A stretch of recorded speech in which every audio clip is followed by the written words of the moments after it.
Kalau Tok Wan saya dulu dia kata apa? Di Malaysia buat Allah Ta'ala tu, di Mekah pun Allah Ta'ala tu juga. Jadi kalau tuan-tuan nak berpegang kepada batal, tuan-tuan tak boleh kata di Malaysia batal, di Mekah tak batal. Kata tuan-tuan nak pegang berpendapat tak batal, di Mekah tak batal, di Malaysia pun tak batal. Setengah orang sampai pelik-pelik dulu was. Zaman sekarang ni tak ada lah. Zaman saya tahun saya pergi Mekah, Tamu hadis tukar lah dia punya pendapat tadi. Tapi zaman itu sebelum daripada itu, nak ambil wuduk pada kata tak boleh ambil wuduk cara Imam Syafi'i. Sebab Imam Syafi'i berpendapat batal sentuh perempuan. Jadi dia kata ambil wuduk pun kena ambil wuduk cara lain. Kita tanya dia, "Bapak Imam Syafi'i itu ambil wuduk cara apa?" Itu pelik kan. Yang mengajar-mengajar macam tu lah. Jadi tuan-tuan dan perempuan, kalau tuan-tuan nak berpegang pada pendapat tak batal sentuh isteri ni, dia tak batal di mana-mana pun. Jadi kalau besok tuan-tuan pergi Mekah, pegang tangan isteri, takut bini aku hilang masa tawaf ke masa sa'i ke, tak batal wuduk, tak batal di Mekah, tak batal di Malaysia. Dan pendapat yang paling kuat, pendapat yang mengatakan, dan bukan saja pendapat yang paling kuat, pendapat yang jumhur, majoriti itu mengatakan tidak batal. Tidak batal. Dan saya sebut tadi pendapat Al-Imam Syafi'i ada pendapat lama dan pendapat baru kan. Qaul qadim dengan qaul. Jadi lama dan baru ni menunjukkan apa? Imam Syafi'i ni dia ubah pendapat dia tak? Dia berubah pendapat berpandukan kepada apa?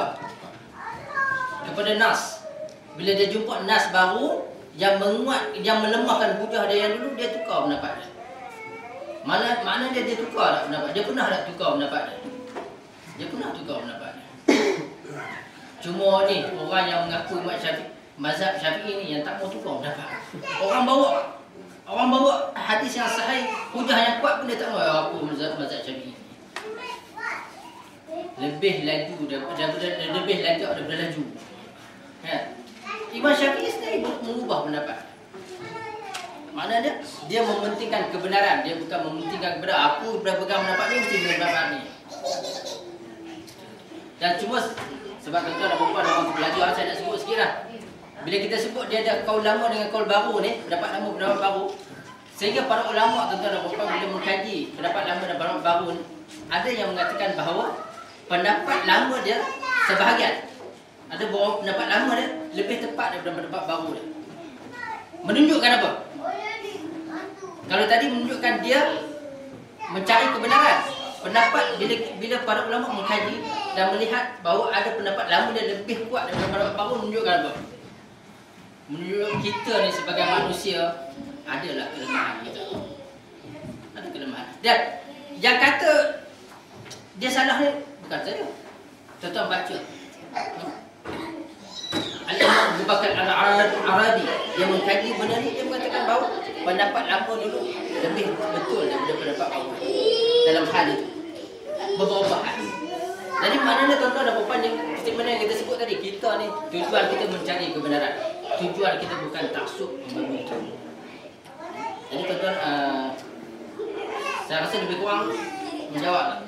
So, okay, sentuh isteri okey. Kalau kita sentuh perempuan cikgu. Kalau sentuh perempuan macam saya kata tadi ya. Macam saya kata tadi lah. Kalau dia faham, kita pun faham. Tak payah lah. Nama batal ni objection. Batal wuduk. Wuduk tu batal kita. Okay. Kalau pendapat para ulama yang berpegang kepada tak boleh pegang perempuan yang lain daripada mahram kita ni, batal wuduk. Tapi kalau kita cuma berbeza kalau terpegang berbeza. Terpegang kebanyakan ulama berpendapat batal wuduk. Seperti mana kita masa tawaf dan sa'i. Cuma kalau kita pegang, dia suruh kan, kita nak mengelakkan fitnah, kita suruh. Tiga orang dia, kalau yang perempuan, yang lelaki suruh, lelaki orang bukan Islam, dia suruh dalam tudung ni lagu dia suruh. Tiga orang tu membahaskan benda tu. Dan kita mungkin menimbulkan fitnah. Hari ni pasal batal pegang, dan dia tak faham Islam ni. Adalah perbezaan pendapat. Hal itu cuma saya sendiri tuan-tuan dan puan,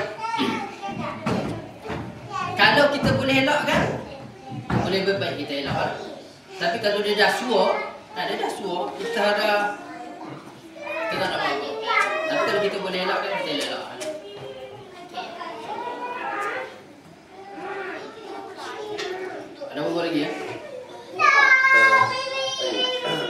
soalan. Soalan pertama, tafsiran yang berkaitan dengan dosa syirik dalam yang surah An-Nisa surah yang tidak diampunkan dosa syirik anak Adam itu. Saya minta tolong jelaskan ayat Quran itu. Yang kedua berkaitan dengan takbur dengan ayat-ayat Allah itu. Tak tolong. Ya. Saya sebut yang kedua ni. Takabur tentang ayat Allah di tuan dan puan.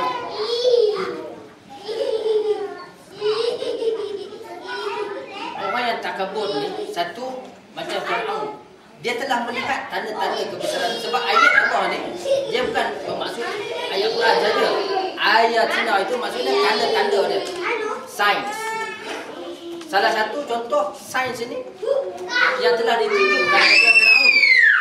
Tapi bila dia melihat satu tanda demi satu tanda kebesaran Allah Subhanahu wa taala ni, dia masih lagi sebut ana rabbukumul a'la. Aku Tuhan kamu yang maha tinggi. Dia takabur dengan tanda-tanda yang dia dah tengok dan telah ditunjukkan oleh Nabi Musa pada dia, tanda-tanda kebesaran Allah. Tapi dia masih takabur. Dan juga takabur juga dengan ayat-ayat Allah ni, ayat-ayat Allah ni. Bila kita sebut berkenaan dengan hukum-hukum yang ada dalam Al-Quran Al-Karim ini, pakai tudung apa ni tengah-tengah hangat, ataupun kita menghina hukum-hukum yang ada di dalam Al-Quran Al-Karim, itu takabur dengan ayat-ayat Allah secara khusus, ayat-ayat dia di dalam Al-Quran Al-Karim. Dan juga takabur, macam kita sebut tadi, takabur dengan tanda-tanda kebesaran Allah Subhanahu wa taala, seperti Firaun. Itu dosa yang Allah sebut tadi, la yadkhuluna al-jannah.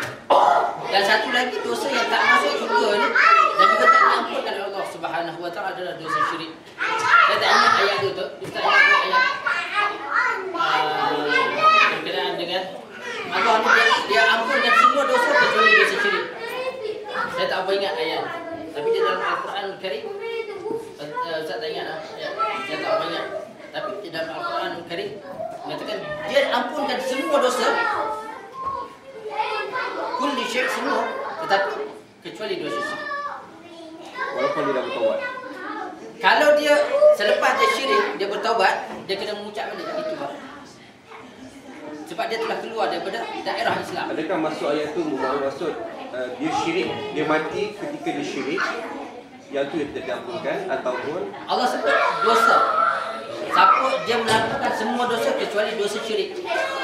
Kalau dia tu syirik, dia kalau orang dosa besar tu, dosa kita bertaubat ada rukun-rukun dia, tapi salah